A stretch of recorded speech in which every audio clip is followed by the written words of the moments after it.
The hegemony was falling apart. News traveled quickly through space. Every planet heard how the humans had defeated the massive attack fleet. More importantly, they heard Krivtach's words about lesser races. Within weeks, rebellions broke out on 20 hegemony worlds. Alien species that had served the Verax for centuries now fought for freedom. The Trell, the Drav, the Zin, all rose up against their masters. Hajum's team, joined by fighters from 7 alien species, pushed deeper into hegemony space. Their target, the capital world, Veraxis. The central defense grid is ahead, Minji said as their small fleet approached the planet. 12 ships, 4 human, 8 from their new allies. Any sign they've detected us? Hajun asked. No. They're too busy with rebellions across their space. Their attention is divided. Su Min looked up from her workstation. For days, she had been studying data stolen from hegemony archives. Major, I found something strange. Something important. Hajun moved to her side. What is it? Ancient records. The Verax weren't always the rulers of the hegemony. She pointed to images on her screen. Look at these. The first galactic government was led by beings that looked like us, humans, or something very similar. The team gathered around. The images showed bipedal beings with 2 arms, 2 legs, and 1 head, a body shape remarkably like humans. According to these records, Su Min continued, these beings called themselves the Guardians. They built the first faster-than-light ships. They united the first alien species in peace. They rule through cooperation, not fear. What happened to them? Yunji asked. The Verax happened. Su Min's voice was grim. They were one of the last species to join the galactic community. They studied the Guardians' technology, then turned it against them. There was a massive war. The Verax won and rewrote history. And when they saw humans, Dahyun began. They saw the Guardians all over again. Hejun finished. That's why they attacked us immediately. They were afraid we would take back what was once ours. Their ships landed in a remote area of Veraxis. The planet's surface was covered in massive cities and monuments to Verax glory. At the center stood the hegemony fortress, where Krivtach and the High Council ruled. The team moved through underground tunnels, guided by a map provided by rebel spies. Along with Hejun's team were elite fighters from their alien allies. Security is lighter than expected, Dahyun noted as they approached the fortress. They never expected enemies to reach their homeworld, Morak said. The Trell leader had insisted on joining the mission. They'd fought their way into the fortress. Su Min's sound weapons made the Verax guards easy to overcome. Floor by floor, they climbed toward the High Council chamber. Finally, they'd reached a massive door made of black metal. Beyond it lay Krivtach and the other Verax leaders. Ready? Hajun asked his team. They nodded grimly. The door exploded inward. They rushed inside to find Krivtach and 6 other Verax leaders. The alien showed no fear, only anger. So the primitives have come, Krivtach said. You think this changes anything? The hegemony has stood for 10,000 years. It will stand for 10,000 more. Your empire is already falling, Hajun said. Your slaves have become allies. Your ships fight each other. It's over. Krivtach laughed, a horrible sound like breaking glass. Nothing is ever over. He pressed a button on his chair. Alarms began to sound throughout the fortress. What did you do? Hajun demanded. If the Verax cannot rule, then no one will. Krivtach's 6 eyes gleamed with madness. I've activated our final defense. This entire world will be destroyed in 15 minutes. Along with you. Hajun aimed his weapon at the alien's head. Turn it off. It cannot be turned off. It was designed that way. Krivtach smiled. You've won nothing, human. Nothing at all. 6 months passed. Earth changed in ways no one thought possible. Countries shared all technology. Factories worked day and night.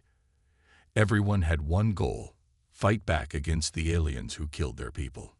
In a hidden shipyard beneath the Pacific Ocean, Admiral Junho Kwon walked along a metal walkway.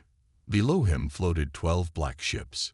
Each one was twice the size of the Vengeance *, but still small compared to most hegemony vessels. "Are they ready?" Jai-Ho Park asked, walking beside him. The UN Secretary-General looked older now. The weight of war had bent his shoulders. "As ready as they'll ever be," Junho said. He was a tall man with a scar across his face from an old sea battle. "The Ghost Fleet can leave tomorrow." Jai-Ho nodded. "And the crews?" "The best we have." Every person volunteered. Many lost family on the Horizon *. They stopped at the railing. The ships below them were unlike anything humans had built before. They combined Earth technology with what they learned from the captured alien vessel. Each ship carried new weapons designed by Su Min's team. "Any word from Major Lee?" Jai-Ho asked. "His team has been deep in hegemony space for 3 months," Junho said. "They've sent back valuable information. That's how we know about Nexus 7. "And that's your target?" Junho nodded. "It's the supply hub for the blockade ships. If we destroy it, their hold on our system weakens." 3 days later, the Ghost Fleet exited lightspeed near Nexus 7. The planet was mostly orange desert with one large blue sea. Around it orbited defense stations and supply ships. On the bridge of the lead ship, Retribution *, Admiral Kwon gave his orders. "They don't see us yet," he said. "Keep stealth systems at maximum. Move into position." The 12 Earth ships spread out, surrounding the planet. Each ship carried enough firepower to destroy a city. "Sir," the sensor officer called out, "we're detecting something unusual on the planet's surface. There are life forms that don't match hegemony records." Junho frowned. "Show me." The screen showed heat signatures from a fenced area on the planet. Thousands of beings were packed tightly together.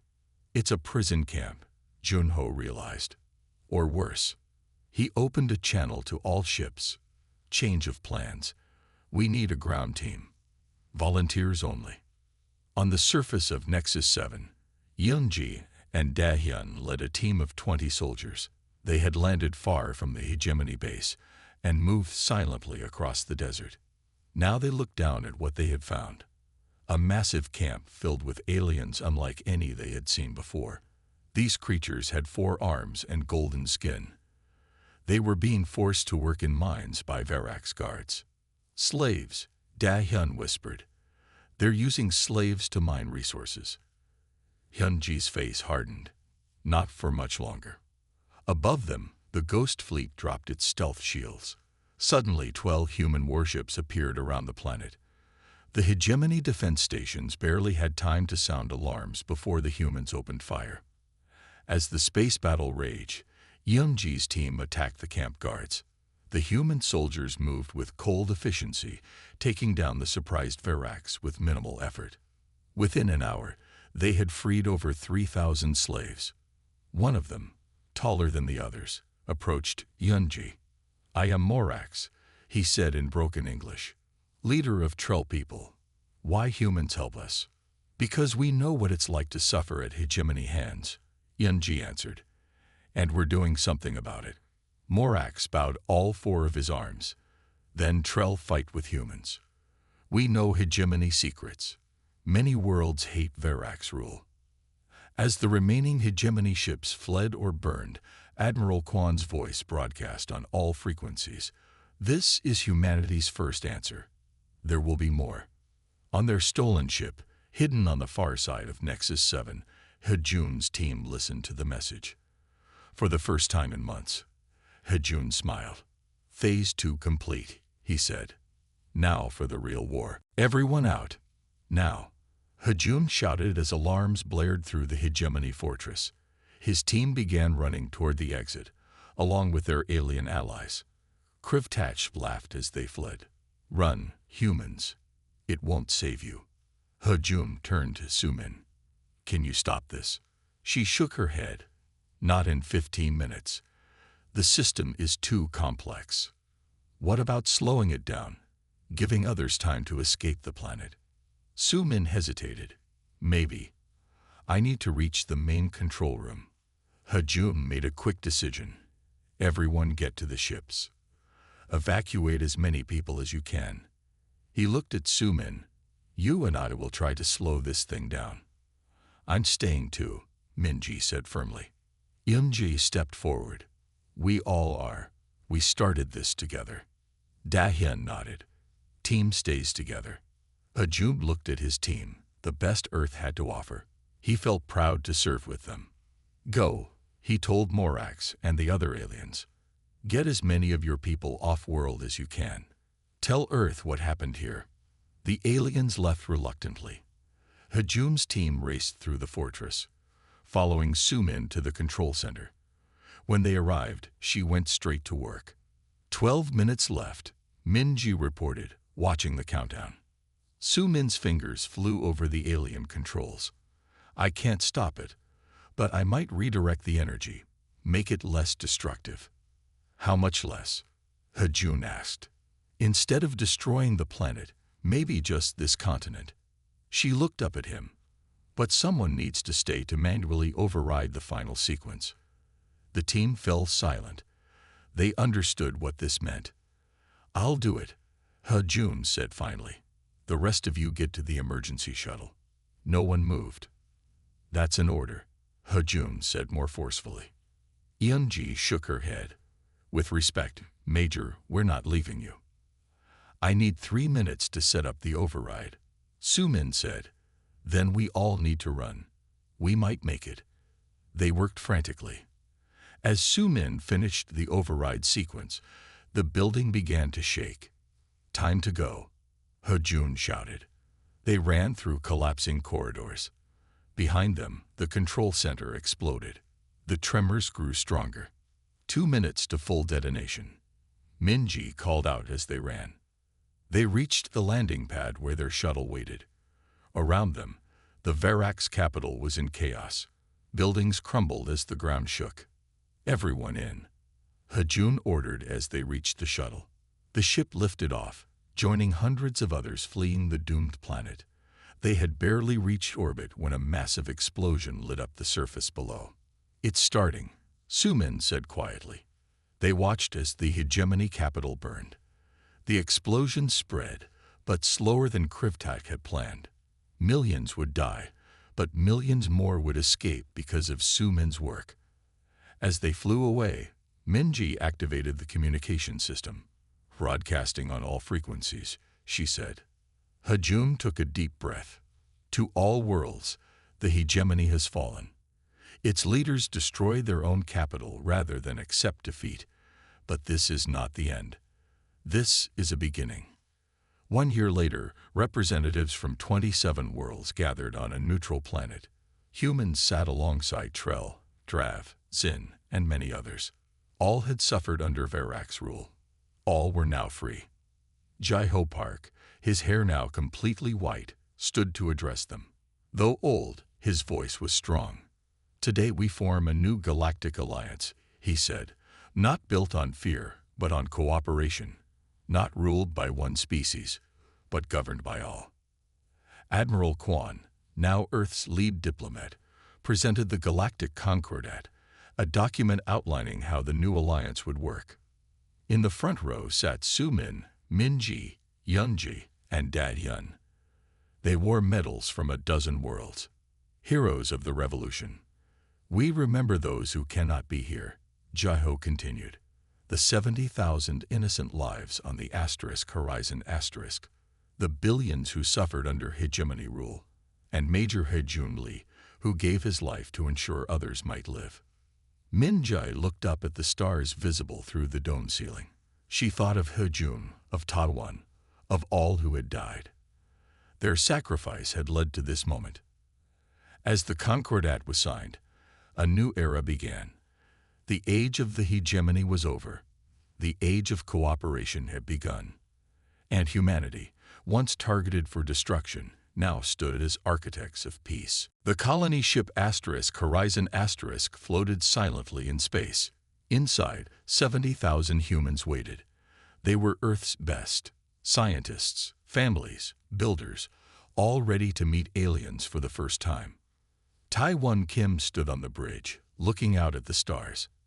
As Earth's top diplomat, he had one job: make sure aliens and humans became friends.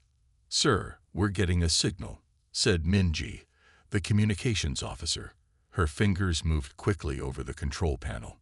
Tai-1 straightened his uniform. This was the moment all humans had been waiting for. After years of radio messages, the galactic hegemony had invited Earth to join them. Humanity's first step into a bigger world. "Put them on screen," Tai-1 said. The large screen lit up. An alien with pale blue skin and 6 eyes looked back at them. This was Supreme Executor Krivtach, leader of the hegemony. "Greetings from Earth," Tai-1 said with a bow. "We come in peace and friendship."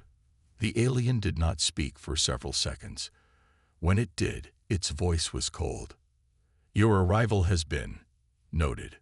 Something wasn't right. Tai-1 felt it in his gut. The alien's tone didn't match the friendly messages they had exchanged earlier. "We are ready to begin talks," Tai-1 said carefully. "Our people are eager to learn from yours." Krivtach made a sound like breaking glass. It might have been a laugh. "We have studied your species, human. You are violent, unpredictable, dangerous."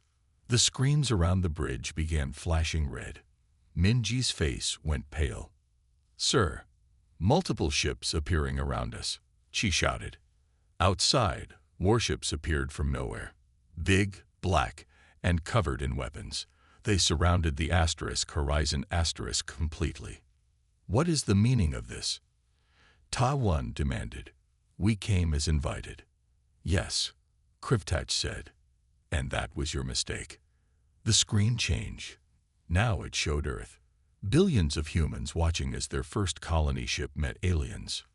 "People of Earth," Krivtach's voice boomed across space, reaching every screen on the home planet. "You are not welcome in our galaxy." The first blast hit the Horizon hard. The ship shook.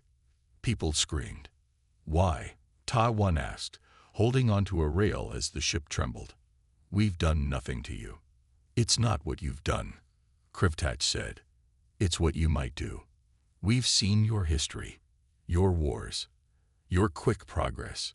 You are too dangerous to allow into our ordered galaxy." As alarms blared, Tai-1 realized the horrible truth. This wasn't first contact. It was a trap.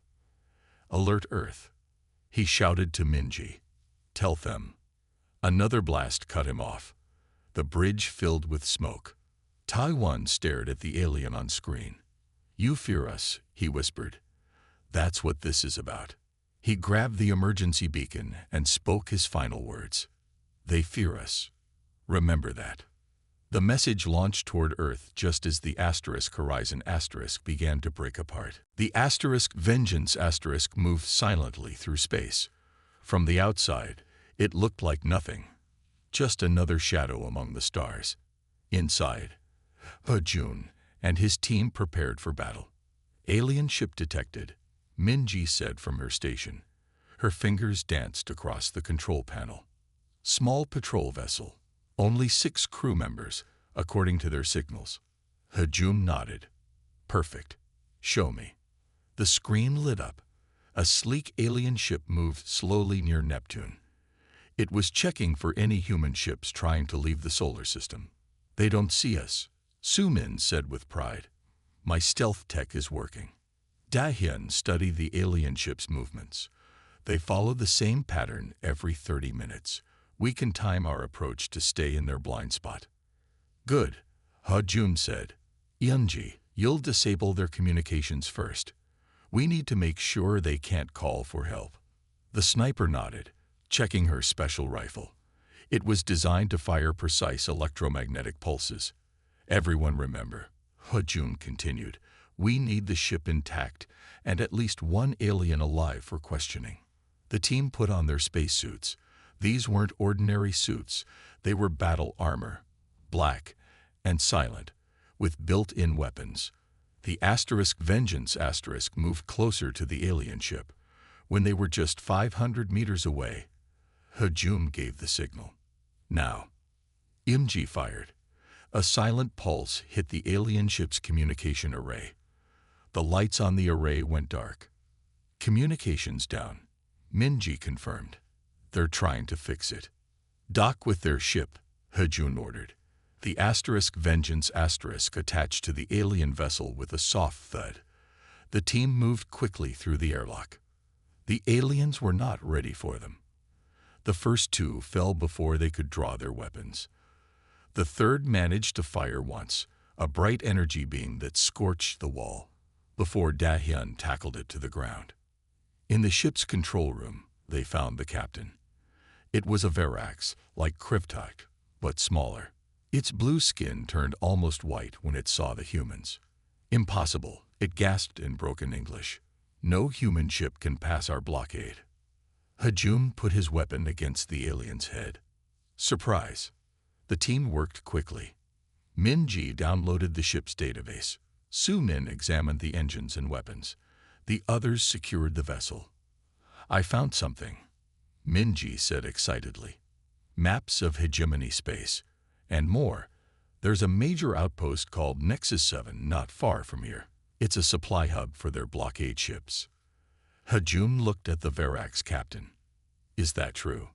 The alien's 6 eyes blinked rapidly in fear. "How did humans develop such technology?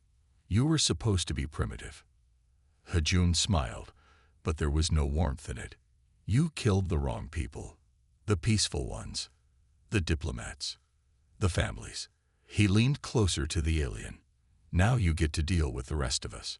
Minji activated the ship's communication system. "Channel to Earth open, Major."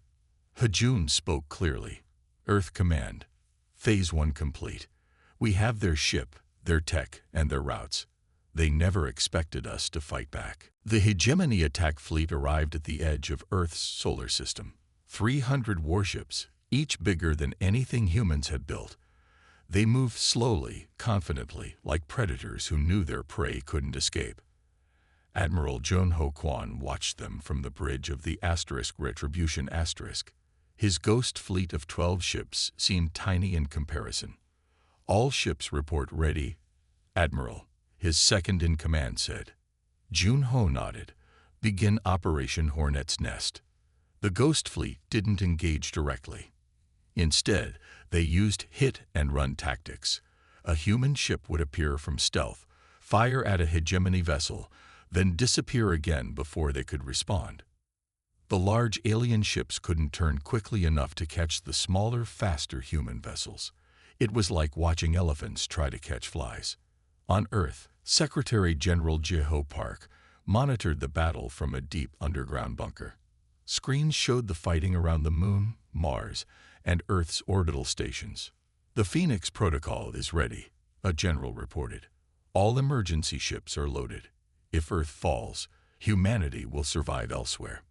Jeho nodded grimly. "And our secret weapon?" "Ready, sir." In the hegemony command ship, Supreme Executor Krivtak grew frustrated. His forces outnumbered the humans 25-1, yet they couldn't land a decisive blow.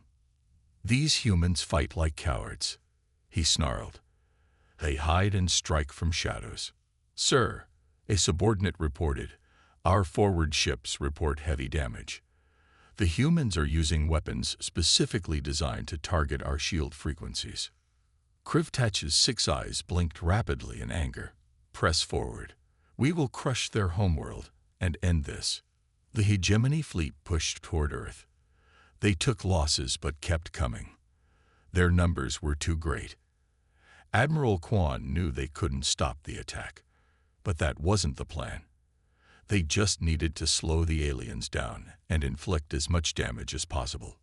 "Sir," his communications officer called out, "we're receiving a signal. It's Major Lee's team." On the hegemony command ship, Hojum and his team moved silently through the corridors. They had infiltrated during the confusion of battle, using a stolen hegemony shuttle and access codes provided by their alien allies. "Control room ahead," Yunji whispered. 6 guards. Hajun nodded to Sumin, who activated her sound device. A high-pitched tone filled the air. To humans, it was annoying but bearable. To Varaks, it was agonizing. The guards fell to their knees, clutching their heads. The team moved quickly, securing the area. Minji went straight to the main computer. I need 5 minutes to access their systems. You have 2, Hajun said, checking his weapon. Dahyun watched the door. Working quickly, Minji broke into the Hegemony Command Network. What she found made her smile. I've got access to their internal communications, she said, including Krivtach's private channel. Hajun nodded. Send everything to all Hegemony ships. Let them hear what their leader really thinks of them. Throughout the Hegemony fleet, screens suddenly changed. Soldiers from dozens of alien species watched as their supreme leader's private messages played for all to see. The lesser races are tools, nothing more, Krivtach's voice said clearly. The Drav, the Zin, the Trell, all are expendable. Only Varaks deserve to rule. On ship after ship, non-Varaks crews looked at their Varaks commanders with new understanding. Years of suspicion turned to certainty. They had been used. In the midst of this chaos, Admiral Quan gave the final order. Activate the EMPs. 30 massive electromagnetic pulse devices, hidden in advance around the solar system, activated simultaneously. A third of the Hegemony fleet went dark, their systems overloaded. Then something unexpected happened. On 20 Hegemony ships, the crews turned against their Varaks officers. Weapons that had been pointed at Earth now targeted other Hegemony vessels. From his command ship, Krivtach watched in horror as his perfect attack fell apart. His fleet was in chaos. Some ships were disabled, others were fighting each other. Retreat, he ordered finally. Return to Hegemony space. As the remaining Hegemony ships fled, Admiral Quan allowed himself a small smile. Earth had survived. For now, 3 days after the massacre, Earth changed. Countries that once fought each other now stood together. The whole planet shared one feeling: rage. The UN building in New York was packed. Every nation had sent someone. No one smiled. No one joked. They came for one purpose. Jaiho Park walked to the center stage. The old man looked like he hadn't slept since the attack. For the first time in human history, he said, his voice firm, all nations vote as one. The question before us: do we accept alien rule or do we fight? The vote took less than a minute. The result: unanimous. Earth would fight. Then let us begin, Jaiho said. Operation Horizon starts now. At a secret base under the Rocky Mountains, Major Hajun Lee waited in a small room. The soldier had fought in wars across Earth. People call him the Ghost because he always completed his mission, no matter how impossible. The door opened. A woman in a lab coat entered. Major Lee, she said, I'm Dr. Sumin Kang. I've been asked to show you something. She led him through a steel door into a massive underground hangar.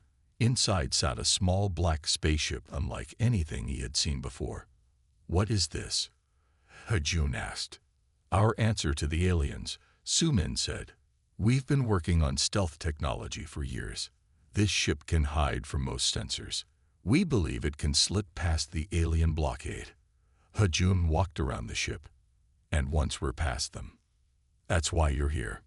Jaiho Park entered the hangar. We need soldiers who can strike back. People who can do what must be done. Hajun nodded slowly. I'll need a team. Choose whoever you want, Jaiho said. Earth's best are yours to command. Within a week, Hajun had his team.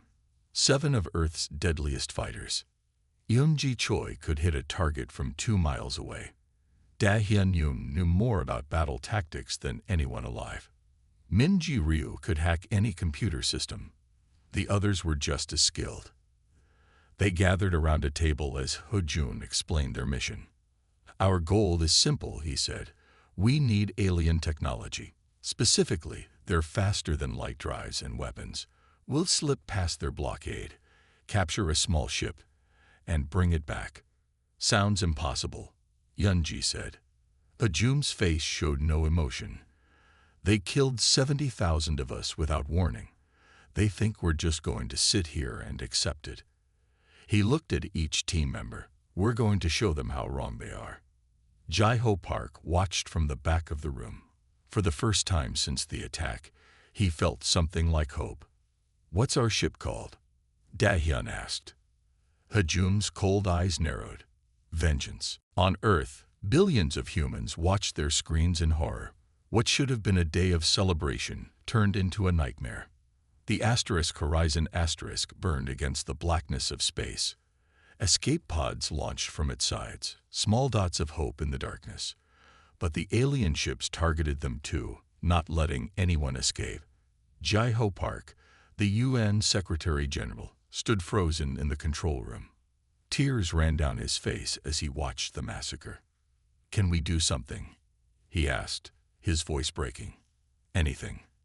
We have no ships that can reach them in time, said General Han, his face gray with shock. We can only watch.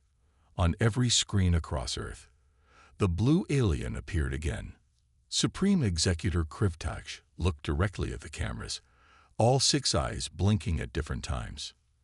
People of Earth, he said, consider this a lesson. The galactic hegemony has ruled for 10,000 years. We decide who joins our community. You are not worthy. In homes, schools, and public squares, humans watched silently. Children cried. Adults stood with fists clenched.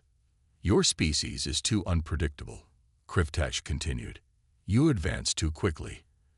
You ask too many questions. You change too fast. The camera showed the Horizon breaking apart. Pieces of the ship drifted in space. Some sections still had lights on, showing people were alive inside. The alien ships fired again and again, until nothing larger than a car remained. 70,000 of your people have paid the price for your species' dangerous nature, Krivtach said. Let this be clear. Earth is now under quarantine. Any ship that leaves your solar system will be destroyed. Any attempt to develop faster than light travel will result in the destruction of your planet. The broadcast ended abruptly. Screens around the world went dark for a moment, then returned to normal programming. But nothing would be normal again. In the UN control room, a communication officer suddenly sat up straight. Sir, we're receiving a transmission from the battle zone. Jaiho rushed over. From who? How is that possible? It's from an emergency pod. Audio only. The room fell silent as a voice crackled through the speakers. It was broken, filled with static, but clear enough to understand. This is Diplomatic Officer Taiwan Kim. They attacked without. Static. Unprovoked. Static. They fear us. Remember that. They fear what we might become. Don't let them. Static. The transmission cut off. Jaiho Park looked around the room, at the faces of Earth's leaders. Shock was turning to anger. Grief was hardening into resolve. Record his message, Jaiho said quietly. Every word. The whole world needs to hear it. He turned to General Han.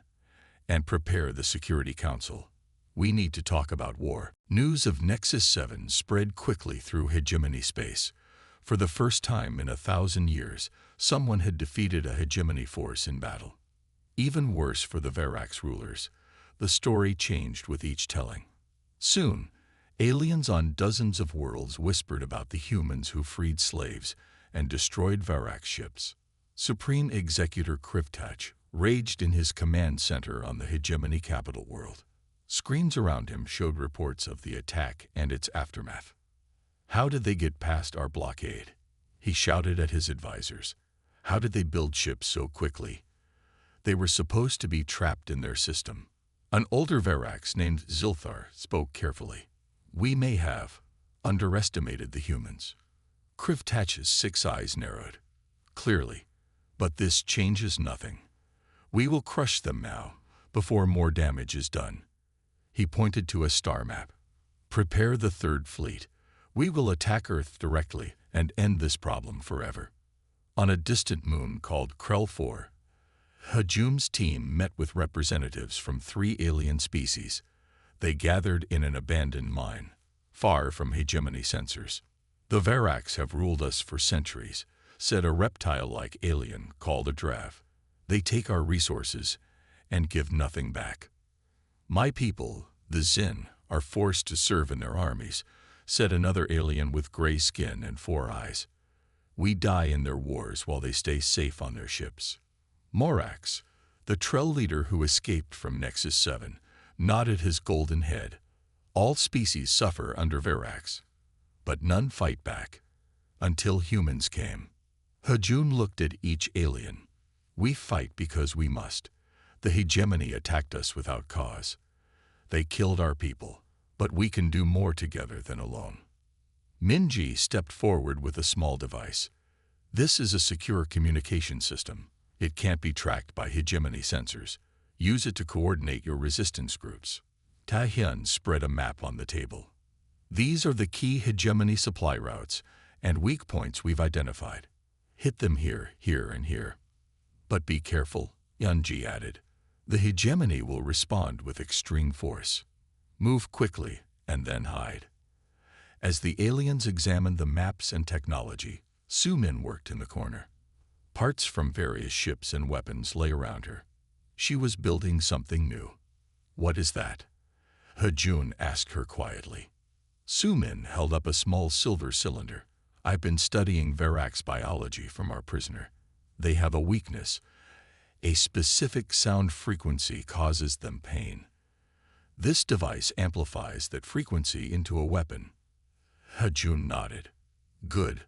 We'll need every advantage. His communicator beeped. It was a message from Earth, encoded, and sent through hidden relays. Major Lee, Jaiho's voice came through clearly. We have urgent news. Our deep space sensors have detected a large hegemony fleet gathering. Intelligence suggests they plan to attack Earth directly. Hajun's face grew cold. How many ships? Over 300, more than we can fight with our current forces. The team fell silent. Earth's Ghost Fleet had only 12 ships. Even with their advanced technology, they couldn't stop 300 hegemony warships. There's more, Jaiho continued. We're implementing the Phoenix Protocol. If Earth falls, humanity will continue. We've established hidden colonies on Mars and Europa. And Admiral Kwan has a battle plan, but we need time. Hajun looked at his team, then at the alien representatives watching them. He made a decision. We'll give you time, he said. We're going to strike at the heart of the hegemony itself. Minji gasped. The capital world. That's suicide. Not if we have help, Hajun said, turning to the aliens. Your people have suffered under Verax rule for centuries. Now is the time to stand together. Morax was the first to step forward. The Trell will fight with humans. One by one, the other aliens joined. A pact was formed in that hidden mine, the beginning of a revolution that would change the galaxy forever. Tell Earth to prepare, Hajun said into his communicator, and tell Admiral Kwan to be ready for a signal. We're going to split the hegemony from within.